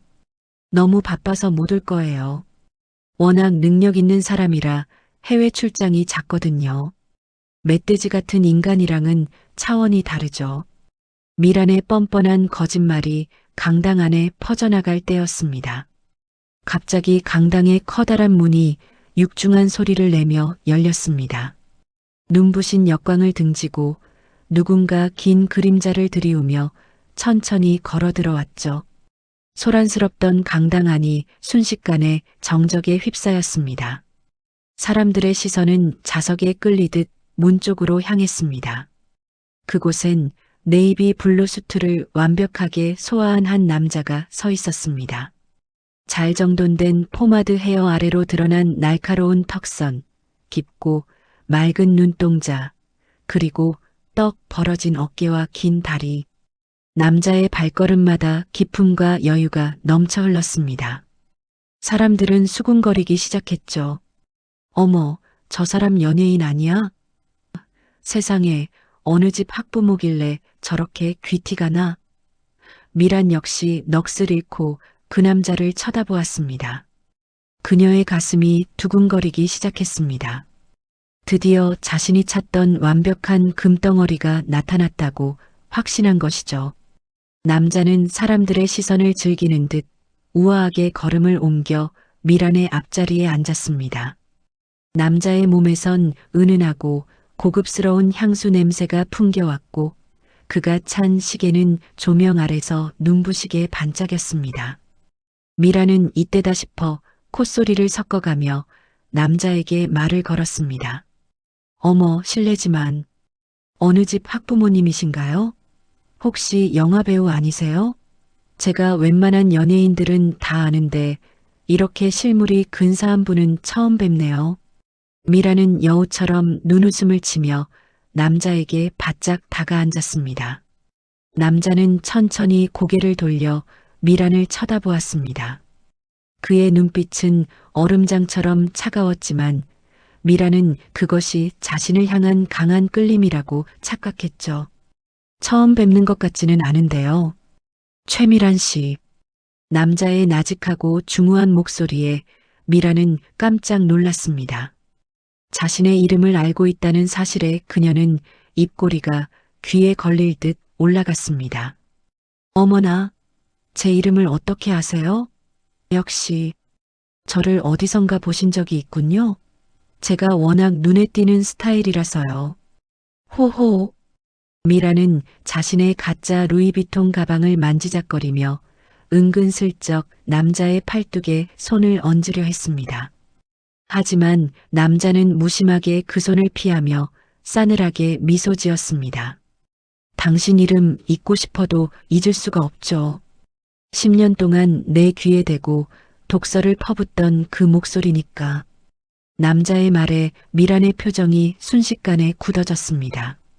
네, 그게 무슨? 미라는 남자의 얼굴을 다시 한번 자세히 뜯어보았습니다. 살 속에 파묻혀 보이지 않던 눈동자, 덥수룩한 수염에 가려졌던 턱선, 그리고 항상 땀 냄새가 나던 낡은 잠바 대신 입은 최고급 수트. 그 모든 것들이 하나로 합쳐지는 순간 미란의 뇌리에 번개가 친 듯한 충격이 엄습했습니다. 설마 강태욱? 미란의 목소리가 바들바들 떨렸습니다. 남자는 앉은 자리에서 일어나 미란을 내려다보았습니다. 압도적인 키 차이와 기세에 미란은 숨이 턱 막히는 기분을 느꼈죠. 그래, 당신이 역겹다고 버린 멧돼지 강태욱이다. 침닦아 최미란 씨. 당신 취향 아니었잖아. 이런 남자. 태욱의 일침에 강당안은 찬물을 끼얹은 듯 조용해졌습니다. 주변 학부모들은 입을 쩍 벌린 채 이 드라마틱한 상황을 지켜보았죠. 미라는 얼굴이 벌겋게 달아올라 어쩔 줄 몰라 했습니다. 아니, 말도 안 돼. 당신이 어떻게 이렇게 변해? 당신 강태욱 아니지? 어디서 이런 수트 빌려 입고 와서 사기를 쳐? 미란이 비명을 지르며 태욱의 멱살을 잡으려 할 때였습니다. 강당 뒷문에서 또 한 명의 화려한 여인이 등장했습니다. 실크 드레스를 우아하게 휘날리며 들어오는 그녀는 바로 남인정 씨였죠. 민정은 태욱의 곁으로 다가와 자연스럽게 그의 팔짱을 꼈습니다. 사기라니요, 최미란 씨. 이분은 제가 만든 최고의 작품이자 세상에서 가장 빛나는 보석 강태욱 씨입니다. 보는 눈이 그렇게 없어서야 보석을 쓰레기통에 버리셨네요.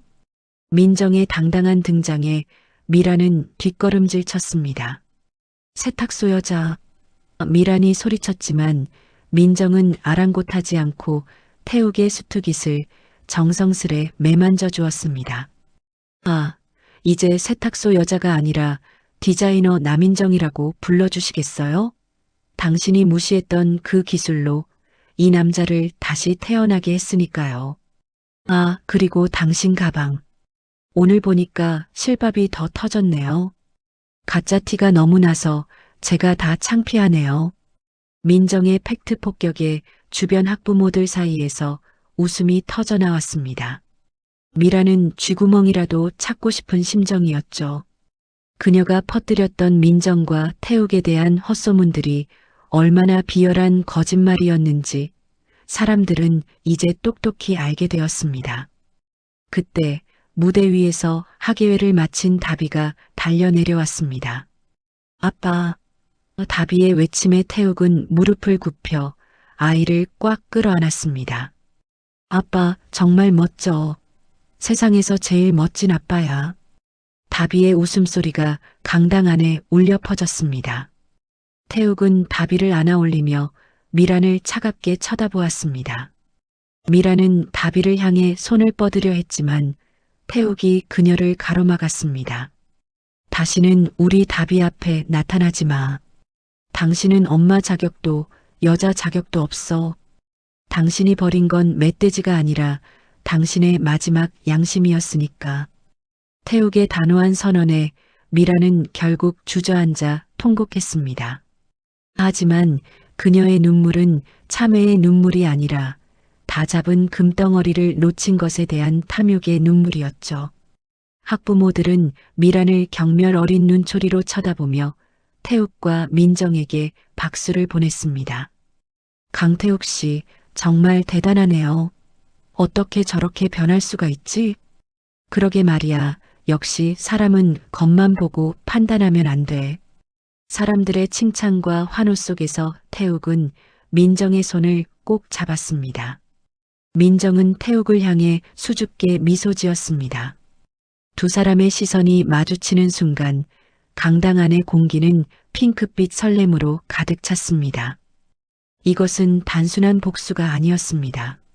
소중한 것을 지키기 위해 자신을 깎고 닦아낸 한 남자의 위대한 승리였고 그 과정을 함께한 두 남녀의 진실한 사랑의 확인이었습니다. 학예회가 끝난 뒤 태욱과 민정 그리고 다비는 학교 운동장을 가로질러 걸어갔습니다. 석양빛이 세 사람의 등 뒤로 길게 내리쬐고 있었죠. 미라는 멀어지는 그들의 뒷모습을 보며 허망하게 바닥을 긁었지만 이미 버스는 떠난 뒤였습니다. 민정 씨, 고마워요. 당신 아니었으면 전 평생 그 껍데기 속에 갇혀 살았을 거예요. 태욱의 진심 어린 말에 민정은 고개를 가로저었습니다. 아니요, 태욱 씨 안에 이미 그 보석이 있었던 거예요. 전 그냥 먼지만 좀 털어낸 것뿐이죠. 이제 진짜 강태욱으로 살아갈 준비 됐죠? 태욱은 힘차게 고개를 끄덕였습니다. 이제 그는 더 이상 땅만 보고 걷던 멧돼지가 아니었습니다.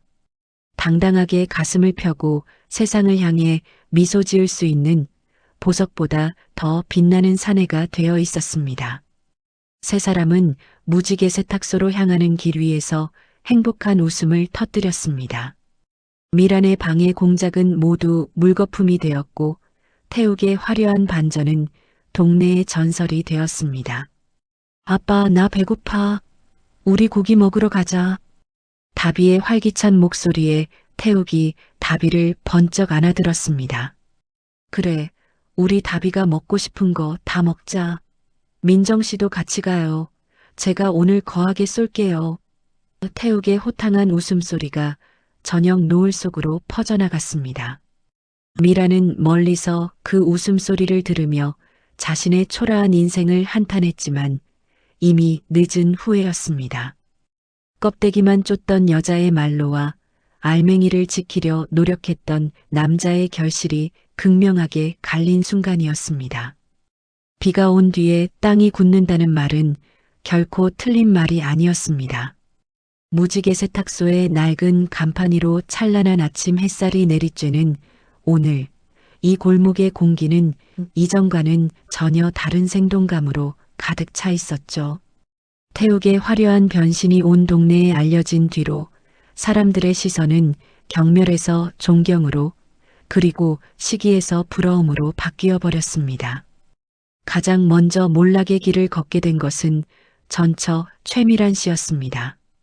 그녀가 태욱의 아파트를 가로채려 했던 음모는 민정이 미리 준비해둔 법적 서류들과 태욱의 단호한 대처로 인해 물거품이 되어버렸죠. 게다가 그녀가 믿었던 젊은 내연남은 미란이 빈털터리가 되었다는 사실을 알자마자 그녀의 마지막 남은 비상금까지 털어서 해외로 달아나 버렸습니다. 내 돈 내놔, 이 나쁜 놈아. 미라는 길바닥에 주저앉아 통곡했지만 지나가는 사람들 중 누구 하나 그녀에게 손을 내미는 사람은 없었습니다. 그녀가 태욱과 민정에게 퍼뜨렸던 악의적인 소문들은 부메랑이 되어 그녀의 목을 조여왔죠. 미라는 결국 월세조차 내지 못해 고시원 단칸방으로 쫓겨나는 신세가 되었습니다. 화려한 명품으로 도배했던 그녀의 껍데기는 이제 누더기보다 못한 처지가 되어버린 것입니다.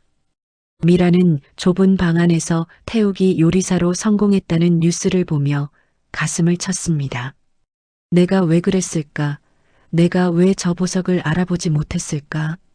하지만 이미 엎질러진 물이었고 그녀가 버린 것은 단순한 남편이 아니라 자신의 유일한 구원이었다는 사실을 이제야 깨달은 것이죠. 탐욕이라는 이름의 안경을 쓰고 세상을 보던 여자의 말로는 이토록 처참하고 쓸쓸했습니다. 반면 태욱의 인생은 민정의 손길을 거쳐 눈부시게 피어나기 시작했습니다. 태욱은 민정의 적극적인 서포트로 동네 작은 골목에 아빠의 식탁이라는 작은 레스토랑을 열었습니다. 화려한 인테리어는 아니었지만 민정의 감각이 담긴 따뜻한 조명과 태욱의 진심이 담긴 요리 냄새가 사람들의 발길을 이끌었습니다. 태욱은 이제 낡은 잠바 대신 하얀 셰프복을 입고 주방에 섭니다. 10년 전 포기해야 했던 그의 꿈이 민정이라는 마법사를 만나 다시 현실이 된 것이죠. 태욱이 정성스럽게 칼질을 하고 소스를 끓이는 모습은 한 폭의 그림과도 같았습니다. 사람들은 그가 요리하는 뒷모습을 보며 저 사람이 그 멧돼지 아저씨였다니 믿기지가 않네라며 감탄을 금치 못했죠. 태욱 씨, 오늘 예약 손님이 꽉 찼어요. 역시 우리 태욱 씨 솜씨는 세계 최고라니까요. 민정은 퇴근길마다 레스토랑에 들러 태욱의 앞치마 끈을 묶어주며 환하게 웃었습니다. 두 사람의 눈이 마주칠 때마다 주방 안에는 요리 열기보다 더 뜨거운 핑크빛 기류가 흘렀죠. 민정 또한 태욱이라는 뮤즈를 통해 디자이너로서 다시 일어섰습니다. 그녀는 태욱의 변신 과정을 포트폴리오로 만들어 무지개라는 자신의 브랜드를 런칭했습니다. 민정의 패션쇼 날 무대 위를 걷는 메인 모델은 전문 모델이 아닌 바로 강태욱 씨였습니다. 네이비 블루 수트를 입고 당당하게 런웨이를 걷는 태욱의 모습에 패션계 인사들은 압도되었습니다. 겉모습만 화려한 것이 아니라 삶의 굴곡을 이겨낸 남자의 깊이 있는 매력이 옷의 가치를 100배, 1000배로 높여주었던 것이죠. 민정은 무대 끝에서 태욱의 손을 잡고 인사하며 눈물을 흘렸습니다. 고마워요, 태욱 씨. 나를 다시 세상 밖으로 꺼내줘서. 태욱은 민정의 손을 꼭 쥐며 나직하게 대답했습니다. 아니요, 민정 씨. 나를 사람으로 만들어준 건 옷이 아니라 당신의 진심이었어요. 사랑합니다. 두 사람의 고백은 수많은 카메라 플래시 속에서 영원한 약속이 되었습니다. 이제 두 사람은 서로에게 없어서는 안 될 공기 같은 존재가 되어버린 것입니다. 시간이 흘러 어느덧 1년 뒤의 봄날입니다. 무지개 세탁소와 평상에는 맛있는 고기 굽는 냄새가 진동하고 있었죠. 태욱과 민정, 그리고 훌쩍 큰 다비와 욕쟁이 할머니 금자여사가 한자리에 모였습니다. 금자여사는 태욱의 입에 커다란 상추 쌈을 넣어주며 여전히 걸걸한 목소리로 타박했습니다. 이놈아, 이제 사장님 소리 듣는다고 장모대우 소홀히 하면 안 된다. 알겠냐? 금자여사의 장모라는 단어에 태욱과 민정은 수줍게 서로를 바라보았습니다. 이제 태욱은 금자여사에게 멧돼지가 아니라 세상에서 가장 든든하고 자랑스러운 사윗감이 되어 있었습니다. 태욱은 금자여사의 등짝 스매싱이 이제는 사랑의 매라는 것을 너무나 잘 알고 있었죠. 어머니, 걱정 마세요. 제가 평생 민정 씨랑 어머니, 그리고 우리 다비 공주님처럼 모시고 살게요. 태욱의 호탕한 웃음소리가 골목 안에 울려 퍼졌습니다. 다비는 이제 학교에서 우리 아빠가 세상에서 제일 잘생겼어. 라며 자랑하고 다니는 행복한 소녀가 되었습니다. 아이의 그늘졌던 얼굴엔 이제 무지개처럼 화사한 미소만이 가득했죠. 식사를 마치고 태욱과 민정은 단둘이 골목길을 산책했습니다. 낡은 가로등 아래를 걷는 두 사람의 그림자는 하나로 합쳐져 길게 이어졌습니다. 태욱은 주머니에서 작은 상자를 꺼내 민정의 앞에 내밀었습니다. 그 속엔 화려하진 않지만 은은한 빛을 내뿜는 다이아몬드 반지가 들어 있었습니다. 민정 씨, 처음 당신을 만났을 때 당신이 그랬죠. 내 눈망울이 보석이라고. 그 보석을 평생 당신만을 위해 빛나게 하고 싶어요. 저와 결혼해 주시겠어요? 태욱의 진심 어린 청혼에 민정은 대답 대신 태욱의 품으로 깊숙이 파고들었습니다. 두 사람의 심장 소리가 하나로 포개지는 순간 밤하늘에선 축복처럼 희미한 별빛이 쏟아져 내렸습니다. 멧돼지라고 불리며 버림받았던 남자가 자신을 보석이라 불러준 여자를 만나 일궈낸 이 기적 같은 사랑. 그것은 단순히 외모의 변화가 아니라 마음이 껍데기를 벗겨내고 진실을 마주했을 때 찾아오는 신의 선물이었던 셈입니다. 창밖으로 멀어지는 무지개 세탁소의 간판을 보며 우리는 생각하게 됩니다. 과연 우리가 사람을 판단할 때 보는 것은 무엇일까요? 번드르르한 껍데기일까요? 아니면 그 안에 숨겨진 보석 같은 진심일까요? 태욱은 우리에게 말해주고 있습니다. 아무리 초라한 껍데기 속에 갇혀 있어도 누군가 나의 가치를 알아봐주고 손을 잡아준다면 우리 모두는 보석처럼 빛날 수 있다고 말이죠. 여러분 주변에도 혹시 멧돼지 같은 모습으로 고단한 삶을 견뎌내고 있는 소중한 사람이 있지는 않나요? 오늘 그 사람의 눈동자를 한번 자세히 들여다보세요. 그 속에 숨겨진 눈부신 보석을 발견하게 될지도 모릅니다. 그리고 그 보석을 닦아주는 건 화려한 시술이나 옷이 아니라 바로 여러분의 따뜻한 말 한마디와 진심 어린 사랑이라는 것을 잊지 마세요. 여러분의 인생에도 늘 7빛깔 무지개 같은 행운과 사랑이 가득하기를 빌겠습니다. 잊지 마세요. 당신은 이미 그 자체로 눈부시게 빛나는 보석입니다. 여러분이라면 당신 곁에 있는 멧돼지 같은 진국 남자를 알아보실 수 있으시겠습니까? 껍데기에 속지 않는 알맹이를 사랑하는 지혜로운 날들이 되시길 바랍니다. 긴 이야기 끝까지 시청해주셔서 감사합니다. 구독하고 함께 이야기해주세요. 우리 세대의 사연은 우리가 남깁니다. 또 다른 사연